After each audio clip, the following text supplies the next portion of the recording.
And now, a tale well calculated to keep you in suspense. Listen now to And So to Sleep, My Love, starring William Redfield and Elaine Rost, and written especially for Suspense by Dave Gilbert. Oh, no, George, that isn't the way it happened at all. Can't you get anything right? He was sitting behind the wheel of the car, and this big, handsome policeman walked over to him. I sat there with my drink in my hand, a fixed smile on my face, looking pleasant. But each man has his breaking point, and I had reached mine. As I sat there, staring past the empty faces of our friends and neighbors, a plan started ticking away in the back of my head. A plan to rid me forever of this foot on my neck, this mocking woman. My wife, May.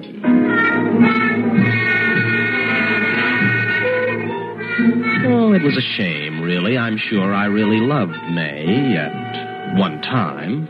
Oh, she had her faults, but who hasn't? I know she felt I had my share of faults because her life had been dedicated to correcting them one by one. First, I smoked cigars. Then I smoked too many cigarettes. Finally, I didn't smoke at all.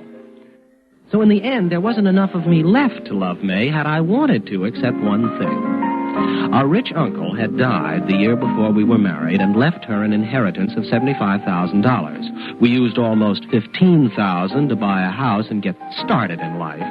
But the remaining $60,000 was in negotiable bonds for our declining years, she always said. Now just think of how well a man could live on $60,000 in Mexico. But would my plan work? For a man who for 8 years has amounted to nothing but failure in his wife's eyes, success was inevitable.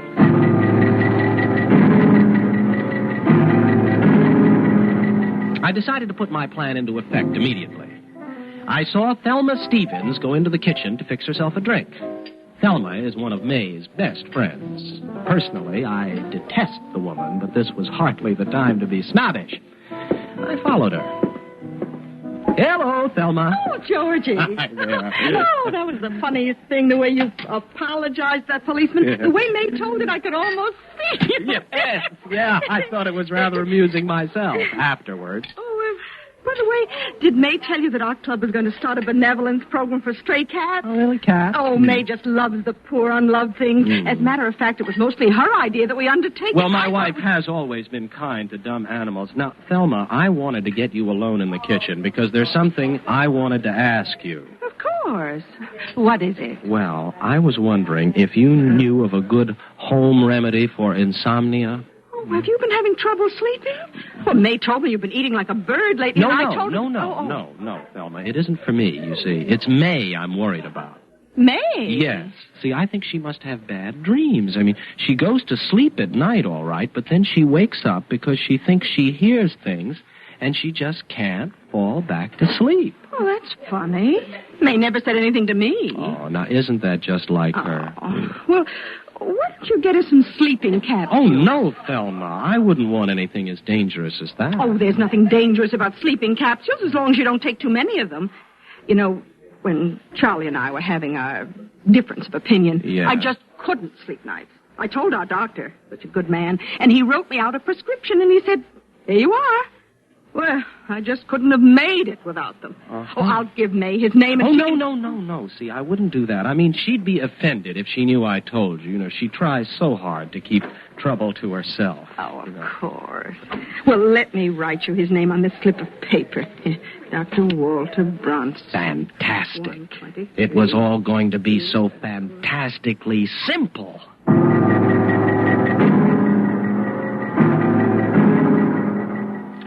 The real work started the next day. May was planning to be gone for the whole day on a field trip with her idiotic club, and I announced at breakfast that I wasn't going to work because I felt I had the beginnings of a cold and I didn't want it to develop into anything more serious. I began the day by driving to the other side of town where I purchased a certain sound effects record in a small record shop. Then I returned home, certain in the knowledge that I saw or encountered no one I knew. The furnace in our house is situated in the basement with hot air ducts running to every room. Of course, in the summertime, it's empty and cold. The grate was just large enough to hold a small record player. Stringing the wire from our bedroom down through the hot air register and into the furnace took longer than I anticipated, but removing the switch from the record player and installing it in the heat regulator of my electric blanket took even longer. I worked feverishly as the big hand on the dresser clock swept to 6, and in my haste, I made more fumbles than I could afford. Just as I was fitting the plastic halves of the regulator over the new switch, I heard the front door open. George, I'm home. Just one screw to go. Gotta get this together before she sees. Drop the screw. George? Yeah, up here, darling. There, now, get in there. Get... Good. Finished. Now, let me see. Is the room clean? Yeah, shove the bed against the wall. What are you doing up here? Good job, boy. Good. Oh, I just didn't feel like going to bed. Did you have a good time on your field trip? We went to the Humane Society. Mm. You know, George, people really just haven't done the proper thing for stray cats. Poor dears. I thought the evening would never end, but at last we went to bed. Usually, May falls asleep as soon as her head hits the pillow, but tonight I wanted no chance of error.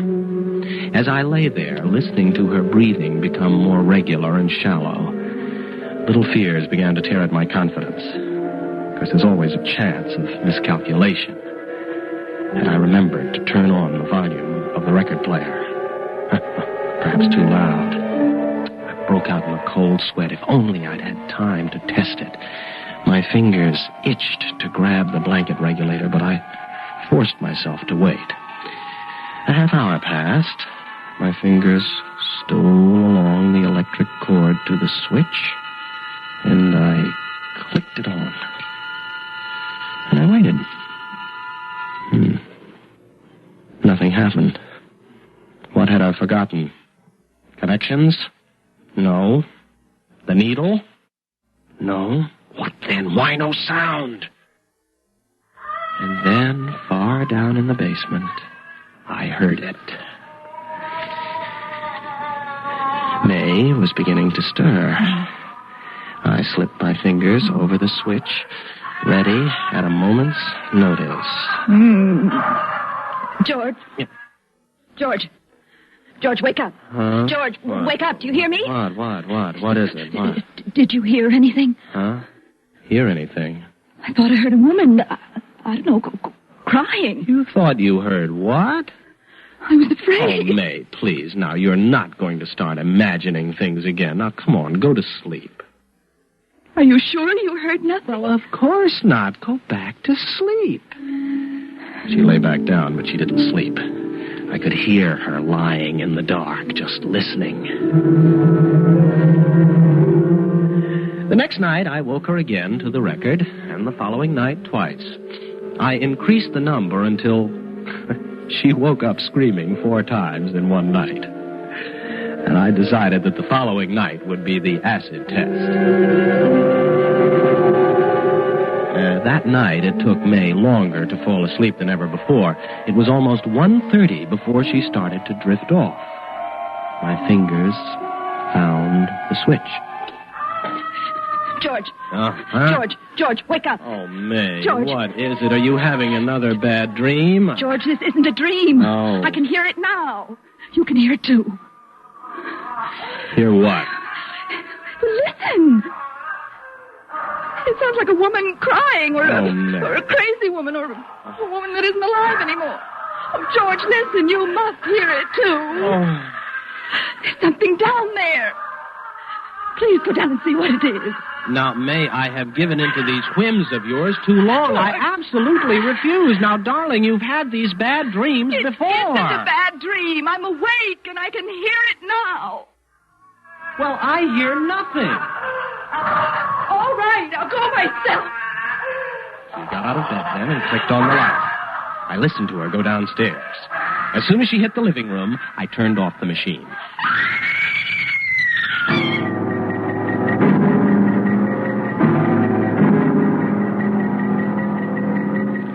I got out of bed leisurely and went down to her. She'd fallen in a heap on the living room floor and was sobbing uncontrollably. For a moment, I almost felt sorry for her. Oh, May, what's come over you, my darling? You haven't been yourself lately, and now these voices. George, I'm afraid I'm losing my mind. Well, what do you mean?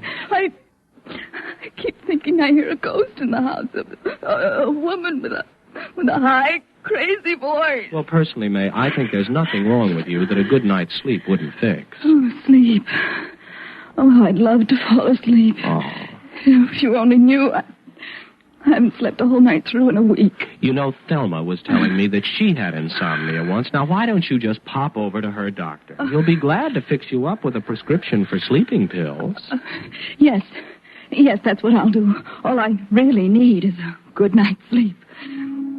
Is it possible that anything could be easier? I had May begging to take out the pills in her own name.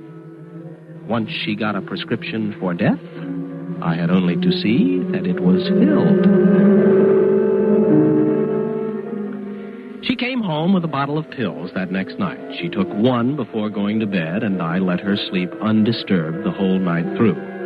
That way, she'd believe that she'd found an escape at last. After she was asleep, I also removed one pill from the bottle. On her third night of sleep, I started the treatment again. May couldn't wake up, but from her constant tossing and turning, I could tell that her nights were going to be, exhausting, haunted things. And during the day, she was haggard and depressed. Toward the end of the week, she increased the dosage to 2 pills, but I continued to remove only one. I mean, the bottle would be empty soon enough. Besides, there was still some groundwork that needed doing before my wife's untimely death. The next night, after May fell asleep.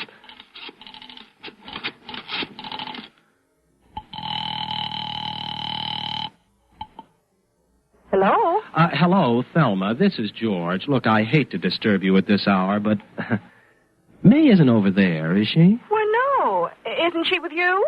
Well, no. She left the house right after dinner, and I thought she might have gone to visit you. Well, I haven't seen her all evening. Well, frankly, Thelma, I'm worried. She's been so depressed lately. Oh, poor dear. Oh, I mean, I don't know what's gotten into her, Thelma. She's been saying the strangest things like, I wonder why we try so hard to live. Oh, no. Yes, and I wonder what it would be like to end it all. Not May. I'm afraid so, Thelma. I'd try to kid her out of it, but her uncle, the one that died just before we were married, committed suicide, Oh? Yes. And I'm afraid when there's a history of it in the family. Oh, yes. Well, I had no idea. Oh, yes. Don't say anything to May, though, Thelma. You see, she pretends it never happened. I mean, it's family pride, Oh, of course. I wouldn't think of telling a soul. After all, I'm May's best friend. I knew before the week was out that everyone in town that mattered would know that May had been very depressed of late and that she had an uncle who committed suicide. Thelma had so terribly many best friends.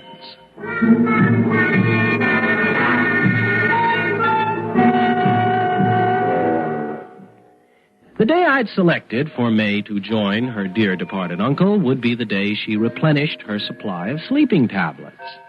On that day, she told me she was going to have it filled right after seeing her lawyer. The state had passed some new tax law, and she wanted to see if it affected her, my inheritance.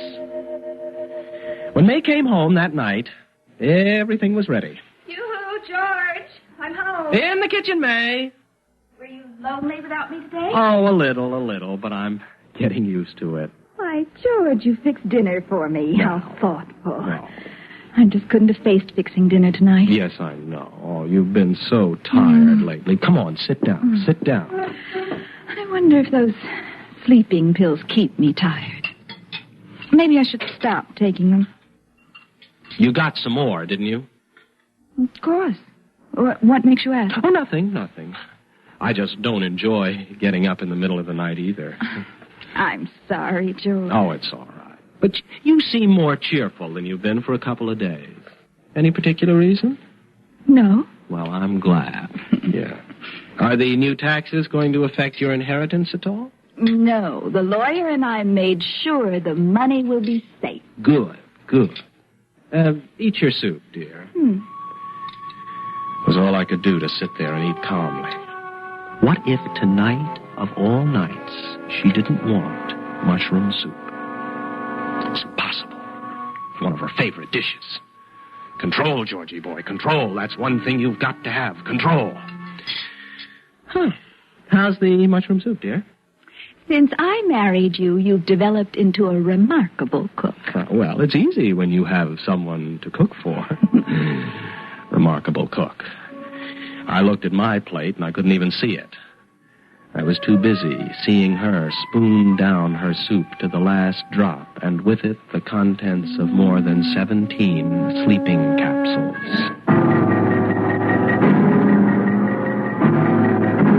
The dosage was more potent than I thought. Halfway through the meal, she grew sleepy. This meant I would have to act more quickly than I'd planned. Oh, I don't know what's the matter with me. I feel so very tired tonight. You know, it's silly, but I think I'll go up and go to sleep. Well, why don't you, dear? I'll clean up the dishes. I stood in the kitchen and listened until I heard her get into bed. I went to the living room and got her pen and purse and a piece of stationery.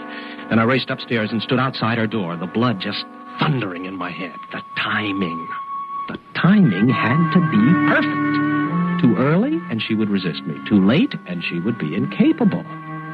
I spent a moment putting on a pair of cloth gloves. Nothing must go wrong. I entered the room. May, wake up. Had I waited too long?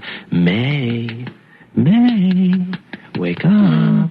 May, I want you to write something. I'm tired. Wake up, May. I want you to write something. I want to go to sleep. Wonderful. That's what I want you to write, dear. Here, take this pen. Pen? Yes. Now, write. Right? Yes, write. Write, I want to go to sleep. And then you can go to sleep. Now, don't look so confused, my darling. It's all right. You can trust me. You're very tired. Hurry up and write, and then you can go to sleep. Right. Yeah. I want to go to sleep. Good, that's right. Now, sign your name. Me. Yes, your name.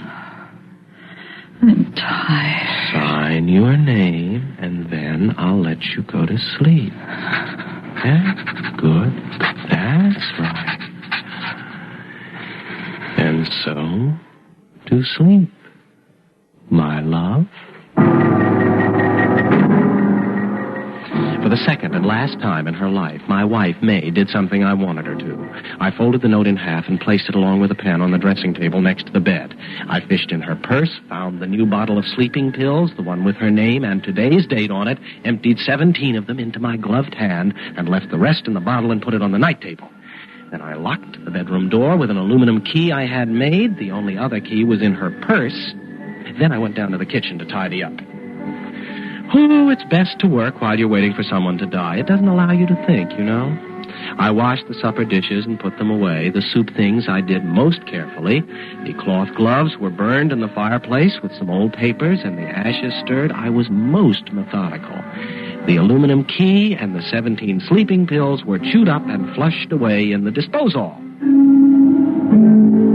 I sat down in the living room to enjoy a cigar I'd bought for the occasion, the first one I'd smoked in my own living room for years.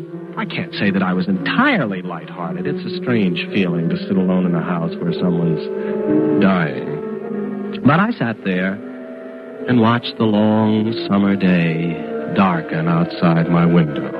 I tried to pass the time thinking of Mexico and the house I would buy. And what's that? Listen to it. Oh, it's nothing. It's my imagination. I had too much self-control to let my imagination ruin everything now. I picked up a book I'd never had time to finish before. Oh, there were so many things I'd intended to do with my life. Now I could do them when and how I chose. So I sat down and opened the book. Well, I could have sworn that infernal record. Could it have gotten turned on somehow? I got up and walked casually to the basement and opened the furnace door. Well, just as I thought. The phonograph was as I'd left it. But to satisfy a whim, I removed the record and broke it into several pieces and threw it into the trash can. Well, now, who would be calling at this time on a Saturday night? Well, at any rate, I knew what I'd say when I answered it. I ran upstairs. Hello. Hello. Mrs. Rogers, please. Oh, I'm very sorry. My wife is sleeping. She went to bed early about 7 o'clock and left orders not to be disturbed. Oh. Well, this is Mr. Phillips calling, her attorney. Oh, yes, Mr. Phillips. Mr. Rogers, I'm taking the family on their summer vacation tomorrow morning, and I wanted to talk to Mrs. Rogers before I left. Oh? Would you tell her that I checked into the legality of establishing a hospital for stray cats, and it can be done?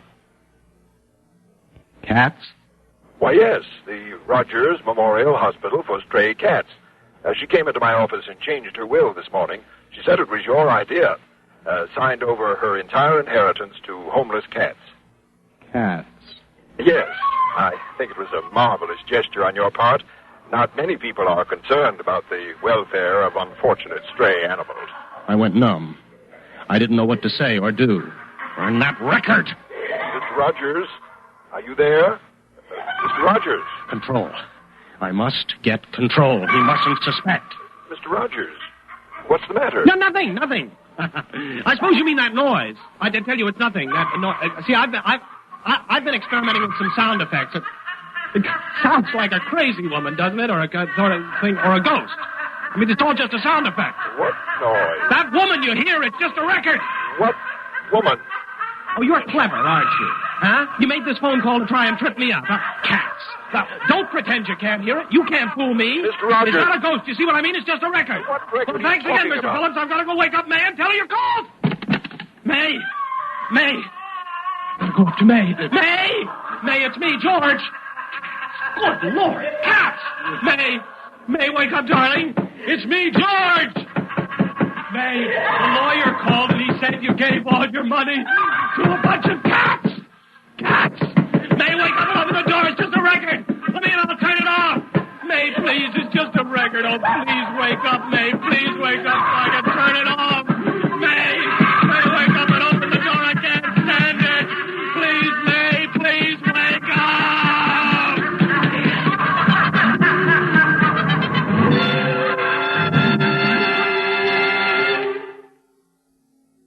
Suspense. You've been listening to And So to Sleep, My Love, starring William Redfield and Elaine Rost, and written especially for Suspense by Dave Gilbert.